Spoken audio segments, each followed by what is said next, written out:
নমস্কার। বর্তমান অবস্থায় সুষ্ঠু নির্বাচন করা সম্ভব নয়।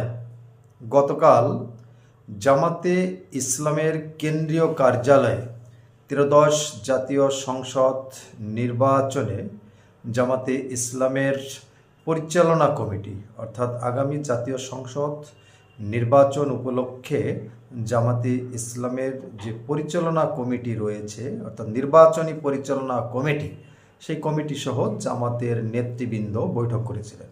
বৈঠক শেষে তারা যে বিবৃতি দিয়েছেন সেখানে জামাতে ইসলামের নেতৃবৃন্দ স্পষ্টভাবে বলেছেন, বর্তমান দেশের যে অবস্থা তাতে আগামী ত্রয়োদশ জাতীয় সংসদ নির্বাচন সুষ্ঠু হতে পারে না বা হবে না, অর্থাৎ তাদের আশঙ্কা। কারণ হিসেবে তারা উল্লেখ করেছে, সবার জন্য সমান সুযোগ দেয়া হচ্ছে না।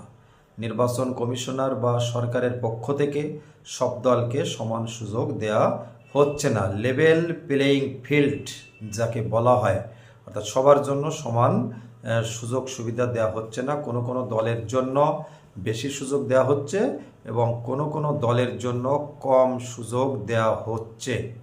এটা গতকাল শুক্রবার সন্ধ্যায় জামাত ইসলামের বৈঠকের পর সভা শেষে জামাত ইসলামের পক্ষ থেকে কথা বলা হয়েছে। আপনারা যারা আমার কথাগুলো শুনছেন, আপনাদের মতামত কি আপনারা জানাবেন। বর্তমান অবস্থায় কি আগামী জাতীয় সংসদ নির্বাচন সুষ্ঠু হতে চলছে না সুষ্ঠু হবে না? জামাত ইসলাম যে দাবি করলেন যে বর্তমান অবস্থায় আগামী জাতীয় সংসদ নির্বাচন সুষ্ঠু হতে পারে না। আপনাদের মতামত কমেন্ট বক্সে উল্লেখ করবেন বলে আশা রাখছি। আপনারা সকলে জানেন, জাতীয় সংসদ নির্বাচন খুবই সন্নিকটে, কয়েকদিন বাকি আছে।